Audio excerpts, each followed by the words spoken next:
Alright, mula na naman tayo kay Melvs Castle mga kapatid. Huli, pinaatras lahat ng barko ng China, nagtago lahat, uwian.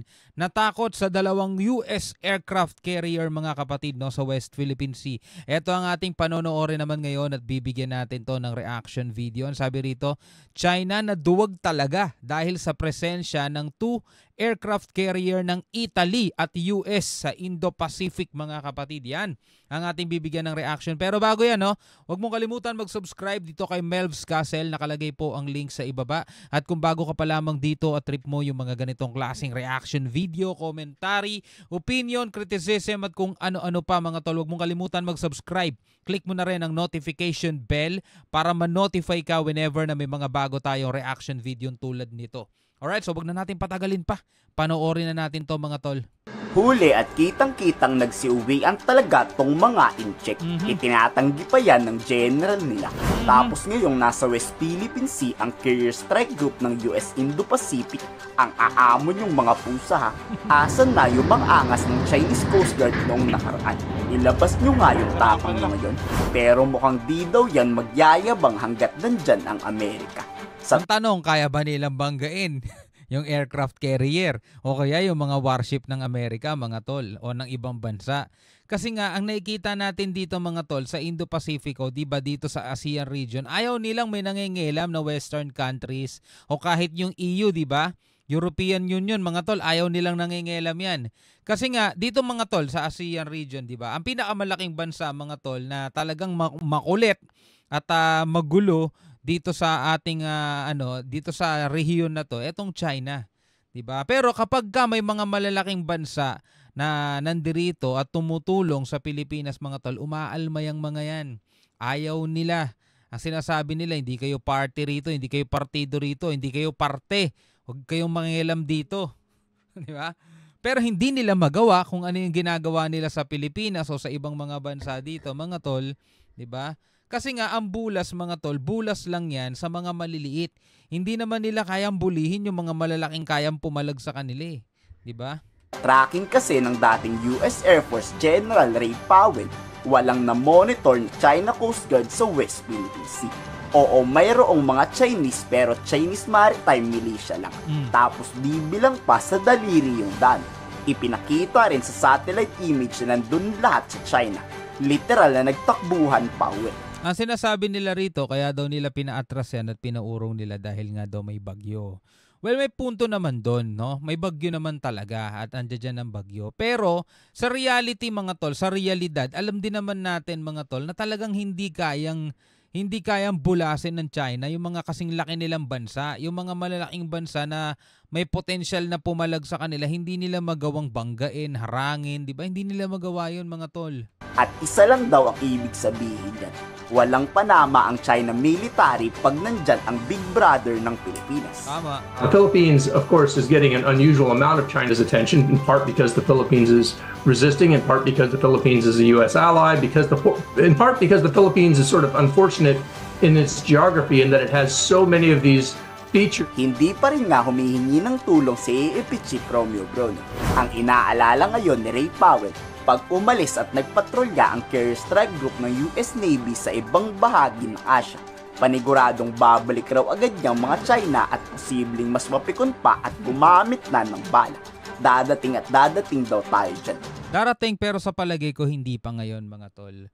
Dahil ngayon ay binabayo mga tol ang China ng iba't ibang kalamidad at bagyo. Mapapanood nyo rin yan sa iba't ibang mga balita na talagang binabayo sila ngayon ng kalikasan mga tol. Ang bumabayo sa kanila ang nambubula sa kanila ngayon kalikasan eh. 'Di ba? Kung papasok sila sa gera ngayon mga tol, malaking halaga ang kailanganin nila kasi syempre kailangan nila supplyan yung kanilang mga sundalo, kailangan nilang pakainin yun mga tol. Isa pa, malaki ang magiging impact niyan sa kanilang ekonomiya. Dahil isipin nyo mga tol kapag yung China ay nakipaggera sa Pilipinas, napakaraming mga bansa sumusuporta sa Pilipinas, di ba? Pwede silang patawan ng iba't ibang mga parusa, mga sanctions. Mahihirapan ng China doon. Baka nga iban pa yung mga produkto nila, papalabas ng bansa nila. O paano na ngayon yan? Di ba? So maraming mga factor mga tol ang pumipigil at nagbibigay ng hadlang sa China kaya hindi rin nila magawa yung gusto nilang gawin. Sa ngayon mga tol, hanggang pananakot lang muna at mga pagbabanta ang kaya nilang gawin. Pero yung actual na laban, malagay ko hindi pa mga tol, no? Ang ginagawa nila at hangga't maaari mga tol, makuha nila yung gusto nilang makuha sa pamamagitan ng paninindak lang. Alam mo yon, isang bullying gustong mangagaw ng bao ng maliit na bata, parang gano'n ang gusto nilang mangyari. Ibigay mo yung baon mo, 'di ba? O sasaktan ka namin, parang gano'n. Pero kapag yung maliit na bata nagtawag ng big brother niya o nagtawag ng kuya, airpat o kung sino man mga tol, yung bulas nagpupulasan din naman niya mga yan eh. 'Di ba? Gano'n naman niya mga yan eh. Kaya daw hanggat hindi pa bumabaril ang mga Chinese, i-invoke na ng maaga ang Mutual Defense Treaty. Ang problema, paano nga i-invoke?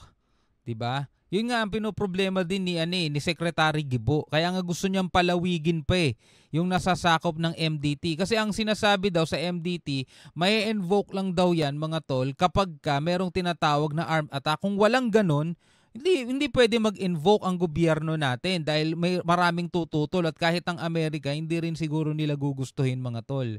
'Di ba? Kasi nga wala namang tinatawag pang armed attack mga tol. So paano mai-invoke, 'di ba?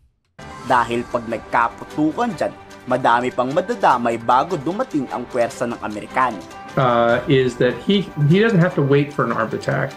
All diba? he has to do is say the Philippines is clearly under threat of armed attack and invoke Article 3 and request formal consultation. If you're going to sort of give China pause, you need to give them something to pause about. And the threat of war with the United States or open conflict with the United States would certainly do that. Yun nga yung gustong mangyari ni Defense Secretary Gibo Teodoro, di ba? Mapalawak pa yung nasasakop o yung definition ng MDT para ma-invoke. Kasi nga ngayon, hindi dahil wala namang armed attack. Pero yung mga pagbangga, yung mga ganon, kung yung mga bagay na ginagawa ng China, halimbawa yung pang-water cannon nila, pagbangga nila, at paggamit ng kung ano-anong mga bagay, yung tinatawag na gray zone, kung ibababa doon yung level at pwedeng ma-invoke sa ang MDT, baka sakali umatras niyan China sa ginagawa nila. Kilala ang China sa Sinungaling pa naman tong mga to, di ba? pagmamayabang. Kaya sa tingin ng war expert, puro pagbabanta lang yan, wala sa gawa yan. Di ba nga sabi nga dun sa isang napanood natin kay Pinoy Mystery Channel, Taiwan nga 70 years na nilang pinagbabantaan, hanggang ngayon di naman nila magawa ng aksyon, di ba? Wala kasi hanggang ganun lang talaga sila, puro sila boka lang, hangin, wala, ampaw. Sa kanila rin galing yung ampaw di ba? Pero kung gagawin man ng China ang atakihin o paalisin ng pwersahan ang BRP Teresa Magbanwa, pagbabayaran raw yan ng China at siguradong pagsisisihan niyan ni Xi Jinping. Sa Canada nga, pinatawan sila ng 100% tariff di ba? Imagine mo, buong mundo maggaganon sa kanila, di ba? Alam naman natin, number 1 producer yan, di ba? Pagdating sa sa mga produkto, ang dami nilang pinapadala at ine-export sa iba't ibang bansa. China only does what it can get away with. And they have gotten away with it. And until there is evidence that they're going to pay a price for it down the road, if not in the short term, they'll continue and they may even escalate. Humupa ng muli ang tensyon at nagpapasalamat si Senator Francis Tolentino sa Amerika. Pero nanawagan to sa Philippine Coast Guard. Kulang pa ang pakikipagbanggaan lang sa China. Dagdagan nyo pa. Panahon na raw para magpakita ng pangil sa kalaban. Yeah. Malag na rin tayo kahit sa maliit na paraan.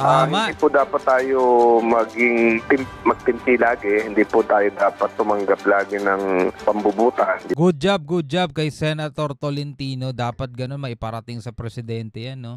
Kasi palagay ko gusto na rin pumalag ng AFP kaso syempre iniintay nila yung Commander-in-Chief nila mga tol sa kung ano magiging utos Hindi po tayo dapat laging bombahin ng tubig. So pwede naman po tayong makakalmot din ng konti. Magalit din naman tayo. Tama po yung multilateral alliance pero kailangan magpakita rin tayo ng ng kung ano yung alam niyo po yung tama. Hybrid combination of diplomacy and appropriate response. Diba? Hindi naman magde-declare agad-agad ng gera mga tol, diba? Hindi naman gera agad Kasi bakit yung Japan, bakit yung Taiwan mga tol? Diba? At bakit yung ibang bansa, bakit yung Vietnam, Malaysia, diba? Pumapalag yung mga yan Bakit masyado tayo mabait? 'Di ba? Ano lang natin, kumbaga sikuhin din natin parang ganun, no? Kasi tayo lagi tumatanggap ng kutos eh. Ang malaking tanong, what if umalis na ang US? Bubulihin na naman tayo ng China niyan, di ba? Anong aksyon ng PCG dyan? Makikipagbanggaan lang? Kayo, ano sa tingin nyo? I-komento sa baba. Ano, pwede kayo magbigay ng komentaryo sa ibaba, mga tol. Ano sa tingin nyo dun sa sinabi ni Senator Tolentino, no? Dapat kahit papaano, mga tol, pumalag din tayo, di ba? Lagi tayong sinisiko. Kumbaga sa basketball, di ba? Lagi kang sinisiko. Ikaw iwas ka lang ng iwas. Yung tipong magdadrive siya papunta sa ring, tapos nakaamba na yung siko niya, ikaw naman iiwas ka lang. Eh ano yan, makakashoot yan. Points yan sa kanya. Pero kung tatatagan mo katawan mo, makipagbalyahan ka rin. Hindi ka naman agad-agad babagsak eh, di ba? Anyway, bilang isang Pilipino, ano ang masasabi mo dyan? Comment ka na lang sa ibaba. Hanggang sa muli, ako nga pala si Shobaldi. Peace out.